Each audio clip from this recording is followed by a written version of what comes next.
All right, it says live. Okay, well, thanks. Testing, testing. I think we are ready to go. Right, hello everyone, and thanks for tuning in to the Segilola Salami show. I'm your host, Segilola Salami. As this is the first episode, I would like to give you a quick intro to me and what you can expect from the show.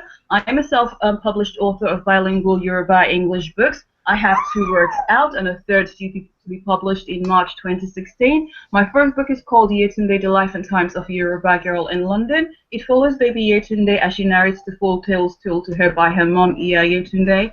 The other book is called Learn to Count in Yoruba and English. It is a child ebook that's an ode to learning. It's an aid to children learning to count from 1 to 1,000 in Yoruba and English.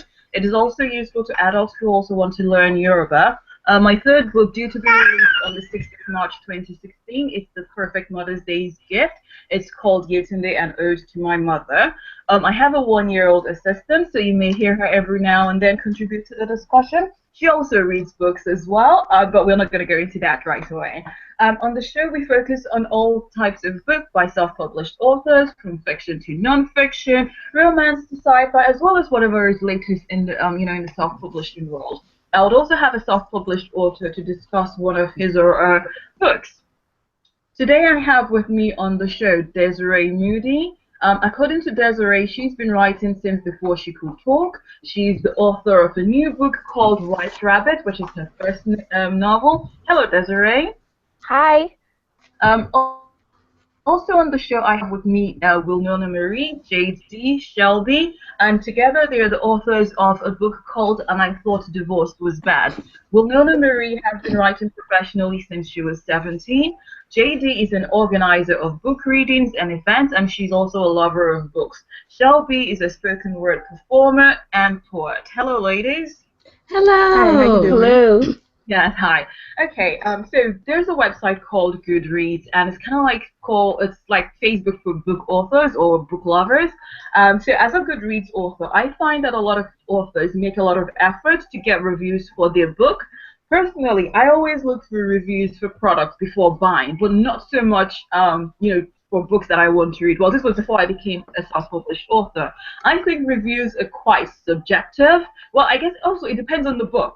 So if there was something I wanted to look at a non-fiction book, for instance, I would definitely consider reviews, but not necessarily for fiction books. So, well, no. What is your take on book reviews? Well, normally I don't really use book reviews. I follow my favorite author and their series, and normally when there's something that comes out brand new, I'm like the first one in line to pick it up. And if all else fails and I need a good chick lit book, now that's when I'll go to Goodreads and I'll look at the recommendations, and then I might read through a couple of those reviews. But normally it's just a synopsis, and I pick the book up from that. Reviews aren't that big a thing to me. That's quite interesting. Okay. Well, as an author myself, I like constructive reviews to help me be better at what I do, and that's why I've asked people for reviews. For instance, if there are typos and grammatical errors, that my proofreader and myself have missed, it would be nice for someone, who's ready to be able to point it out, for me, or if they thought that the plot wasn't very realistic or anything at all, it's nice to be able to get that feedback, so that it helps me to be better at what I do. Okay, how about you, JD? Talk us through your buying process when you're looking for a new book.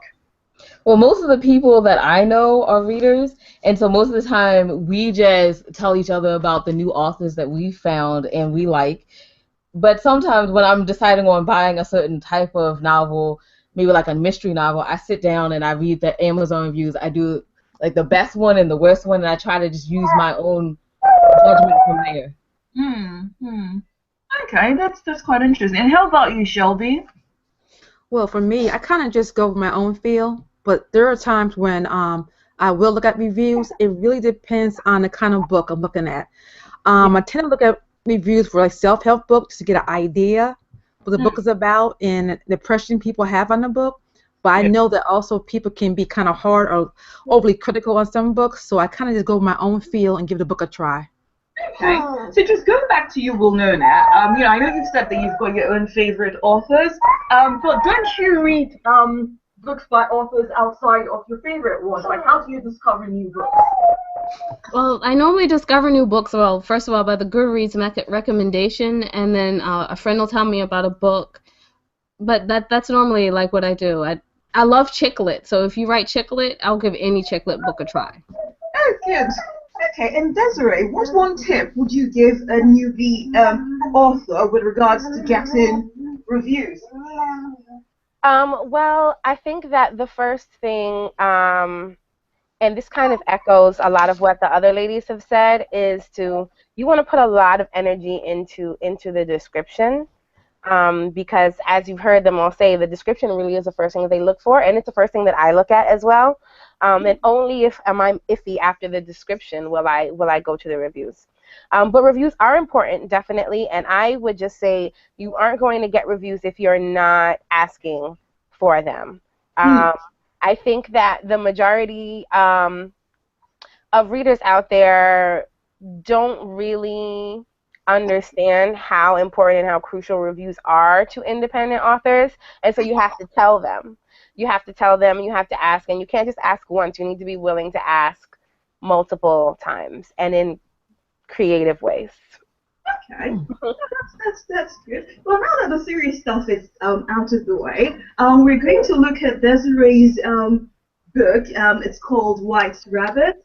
So Desiree, what inspired you to write this book? Well, I was inspired. I think I started with a character, not necessarily an idea.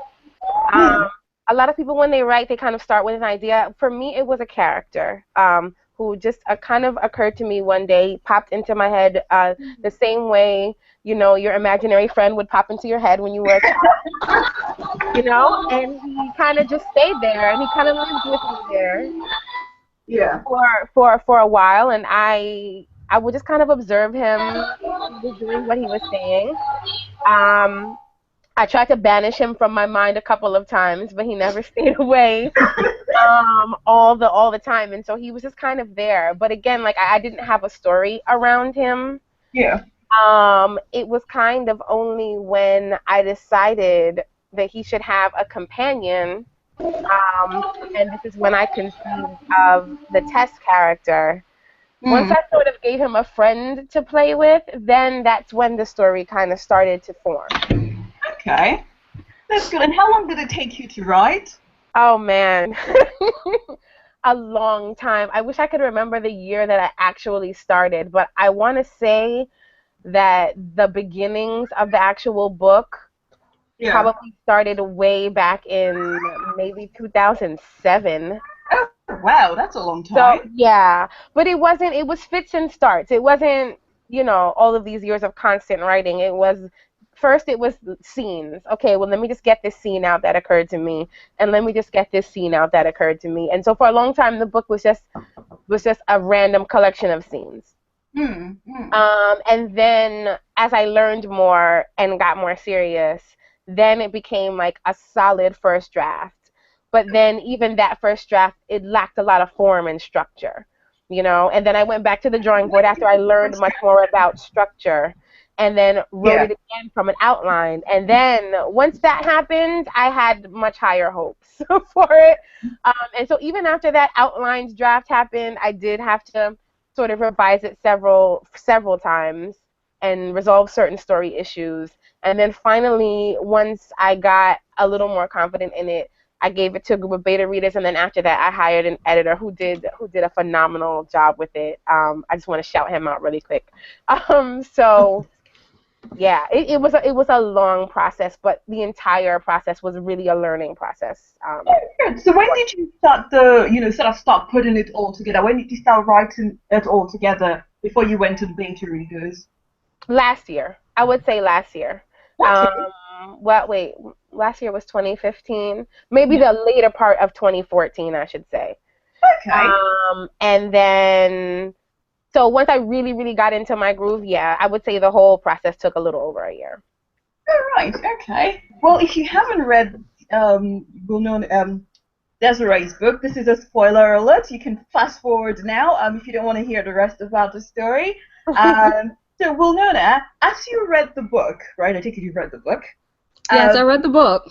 Good. I know it's a long read, and you've done some super fast reading to be able to get in time for the show. What did you feel? What sort of feelings did you get from reading the book? It was a very vintage vibe, and I love that.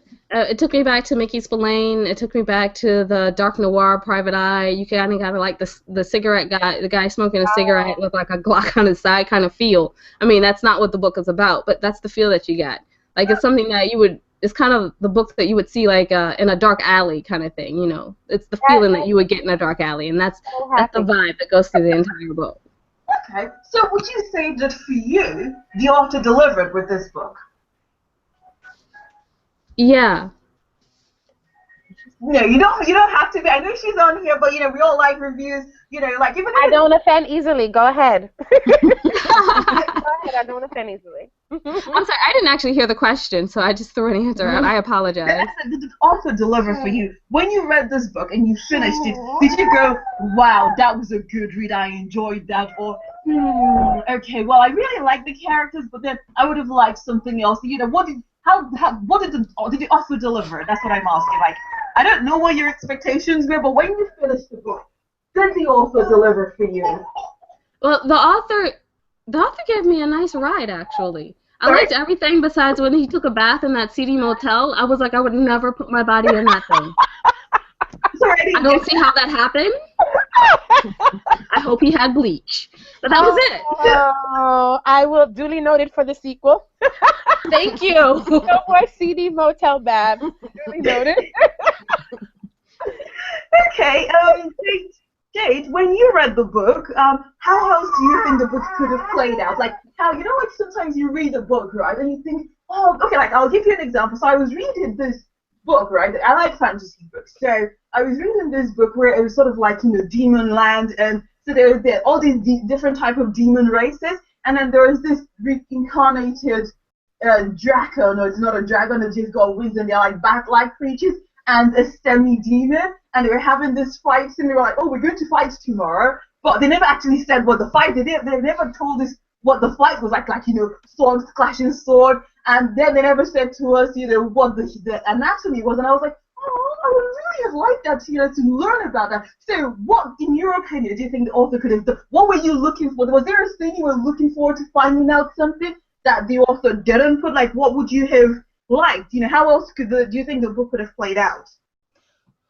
Well, when I was reading the book, I was thinking, obviously, there's going to be a second book, because it was kind of like, I read a lot of series, and I could tell that she was building up to another series, and so I was like, okay, so book 2 is going to be awesome. I can just feel it. Okay. And what about you, Shelby? Well, quite frankly, I just got the book last night. And I just started it. And actually, I'm usually read a lot of cozy mysteries. So this is kind of a different kind of book for me.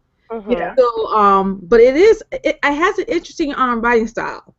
And I like how it's straightforward and it's kind of slowly pulling you into the story. Yeah. So, especially after talking to the author a little bit and hearing some of her experiences, it makes me look forward to reading the book some more and to see where's it going and where's it going to lead. So actually, I haven't read the book yet, but I'm looking forward to see where it's going to take me. Okay, that sounds good. Okay, so before we sort of round up, tell me, ladies, all 4 of you, what are you reading now? What other authors are you reading? Let's give a shout out to all the other self-published authors, and maybe someone would go and publish, or go and get their books to check out. Like, what's the latest one? Okay, I'll start with me. The latest book, well, I think I've probably read it sort of sometime between 2014 to now. I'm a big fantasy fan, and the person's book that I thought, well, actually there are 2 books, but I can only remember the title of one, so I will say the one, is a guy called Max Sturchia, S-E-C-C-H-A-I, I can't even pronounce it, and he's done this series on dragon shifters. So if you're like a fantasy fan, and if you like, dragon shifters, and like, it was, for me and my taste, it was absolutely fantastic. I mean, can you imagine a pygmy dragon? Like, seriously. Right? So it's like, there's this horde of massive dragons, but then there's like this pygmy dragon, like a chihuahua next to them. And it's like, oh my god, how fantastic is this? And you know, when I read it, I totally enjoyed it. And this was even before I became a self-published author. Like, normally when I start off, you know, before I went on this journey of becoming a self-published author, I would look at a book and I would think, okay, well, let's start off with the free book in the series. Let's see if it takes my interest. And because most of the time, I find that some authors, they don't deliver. You know, either they've not had a lot of proofreading done to their work, or you feel like they're just doing the first series just to try and, you know, spread it thin and, you know, get people. Whereas with this book, I felt the author delivered for me, right? That I actually wanted to pay to get the rest of the books in the series. So for me, that drawing in with the free book, it totally worked, right? Because I absolutely enjoyed it, and I didn't feel shortchanged. There are some books that I've read and I always feel shortchanged, like, oh my god, you could have condensed everything into that one book rather than trying to split it. You know, when they sort of just they put a lot of words and you're like skimming. I don't need to know like the whole thing. You know, like they tell you a house, oh, it's a house, it's got a bed, it's got this, and you think, oh my god, please just get on with the story. Here's with this book, he actually delivered. So within the last, you know, say recent time, what books have you all read that really delivers for you? Recently, I read a chick lit book because chick lit is my favorite, How to Sleep with a Movie Star, and that was awesome. You would think by the title that it would be a terrible book, Yeah. but it was really fluffy. It was perfect. It was like it was like for me, I love food and candy. It was like if someone had taken marshmallows and cotton candy and spun them together in a way that tastes great, that would have been that book for me. It was just absolutely everything. So who was this by again? Oh yeah, I actually don't know. Like, how many times have I read this thing? On Twitter, and tell me when you find out. Send me a message on Twitter. And tell me the name of the book. Sounds quite interesting. And I'm looking up. Okay, and this is JD, and the last book that I've read in the series is by Sophie Littlefield, and it starts with A Bad Day for Sorry, and it's about this woman that it's a mystery. It's about this woman that was abused for all these years, and then finally her husband dies, and then she's helping out these other people that are in abusive relationships and getting them out of their abusive relationships. So it's really kind of interesting. It's a series. It's a mystery. People die. It's just this lady is in her mid-50s, and she is just one of those characters that you're like, what? How is she so awesome and strikes fear into these abusive men? She does it. So it's a really great book. I love that series. the title of that book was Kristen Harmel. I mean, the author was Kristen Harmel. Okay, cool. Oh, I guess this is Shelby. I read quite a few books, but one book that stuck out to me recently was Murder on the Hill. It's a Harley Hill mystery. It's book number 1. I haven't started number 2, but it was really interesting. It was based in England, but it was a refreshing kind of character, and it just for the page 1, it just drew me into the story, and it had me laughing throughout the whole book because the character Harley was hilarious but real. So it also a pretty good mystery. Even if you kind of know where the mystery was going, it still drew me in there. So I highly recommend that book, and I'm looking forward to book number 2. Oh, good. Desiree, have you told us your book? No. I am currently reading, actually, The Maltese Falcon by Dashiell Hammett, which is not self-published. It's an older book, but and I've seen the film version. It's a classic film starring Humphrey Bogart. So I'm reading the book now, and it's great. Told in a very cinematic style. You don't get really any of the inner landscape of any of the characters. It's almost kind of it almost kind of reads like a screenplay.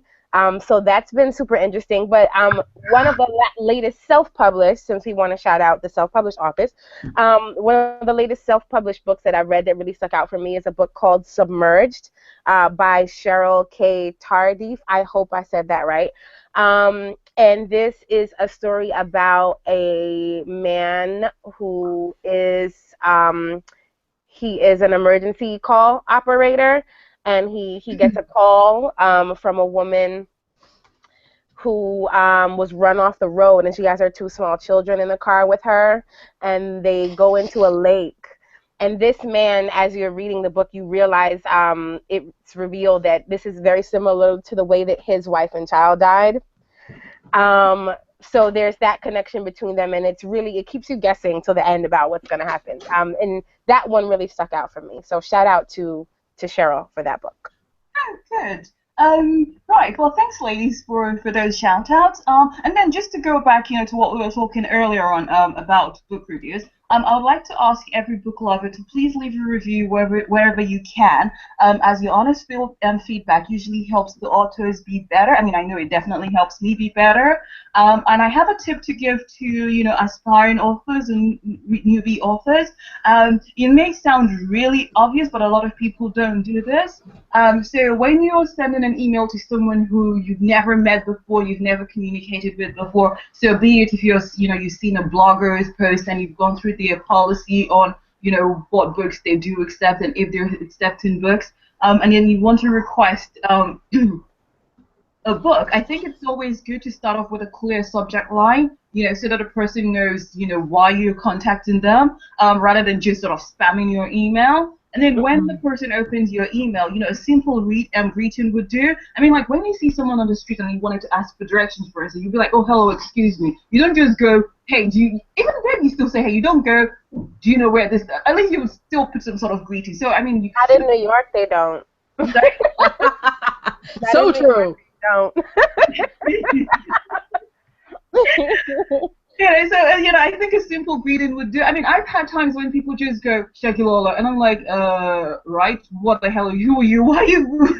You don't know why the person just going Segilola. I'm thinking, a simple hello would do. And when I try to say that to people, they get a bit strupping. They're like, oh, dear Miss Salami, and I'm like, seriously. I'm just saying, say hello. You don't know me, I don't know you. And if I was my friend, I would like to be my friend. I would think my friend should be able to come and say, oh, hello, how are you doing? You should be able to put a little greeting. Don't just go Segilola, and don't just go Desiree, and don't just go, There's a little greeting. Hello there, good afternoon. It just puts people in a better mood. Whereas you just go sell it, Segilola, it's kind of like you're talking like someone's mom, like the person has done something wrong. Yeah, it just sort of puts people on edge, I think. But that's my personal opinion. And then when you then started, you put your clear subject line, you put your greetings. Then it's nice to know where how you got that person, because I'm thinking someone random called me, and then someone calls me with a number that I don't know, and I'm thinking I don't even say hello. I'm like, who are you? Because I'm thinking, where did you get my number from? And when the person introduces themselves, right, I'm like, okay, you're not those stalkers and people that are trying to sell me stuff. So, the same thing, when you start, you're like, hi, I got your email address from so and so place, and then that way, then once you've done that, then the person is now in a better mood to be able to listen to what it is that you have to say, and in this case, you want to ask for a review. So an example of what I'm doing, let's say you've watched this podcast show, and then you want to send me an email, for instance, then, so you're writing to me. So subject line, follow on from podcast show, book review, request. When I open the email, it's nice to be able to say, hello, Segilola. I got your email address from your website where I listened to your last podcast show. I liked what you talked about and wanted to ask if you would mind reading my latest book and give me your honest feedback. I think you would like the story as it's about dragons and assassins. I looked at the Goodreads page and saw that you've read some fantasy books. Please let me know if you would be able to spare the time anytime soon. I would be happy to email you a copy of the manuscript in any format you like. Kind regards, random author. Guys, what do you think about that? I think that's great advice. Great advice. Yes. Being I think clear, that's really good advice. and asking specifically what you want is it goes a long way. Yeah, because I just think And common courtesy. I've seen people just go, they don't even acknowledge your name. It's kind of like, have you sent that email? Oh, I think the worst one is when they copy you in, so you get the impression they're sending that same email to like thousands of people. Right. And then, so that's why they've not used your name. They haven't even said hello. They just go, I want you to review my books. You must do it now. And you think, yeah, I'm not sure about that. Okay, so that's that bit. So if you're an author and you would like reviews for your books, please subscribe to my authors and bloggers mailing list. Details are in the show's description. I send out monthly newsletters with details of authors and their books that need honest feedback. If you're an author on the book on the list, you should be willing to review other authors' book. You have to go to receive. You can't just join the list and say, "Oh, they're all you peasants. Please review my book and tell me what you think right now." But then you're not willing to do the same for someone else. It doesn't work like that. You have to give to receive. If you're a blogger or if you're a book lover, please subscribe to the list. You will be helping a lot of self-published authors immensely. Because without you, how do they know whether or not their books are good or not good? If you would like to be, if you've enjoyed the show and you would like to be in the audience for my next one, then please subscribe to my YouTube channel. Then you'll get updated as soon as the next one is ready to be recorded. Thank you, ladies, for sparing the time to come on the show. To our listeners, Thank you. It was a pleasure. It was a pleasure. Thank you. Yes, it was. thank you. To our listeners, thanks for tuning in. If you like the show, please spread the word by sharing it with your friends and families. You can connect with me online. The details are in the show's description. See you again next week on the Segilola Salami Show. Bye now.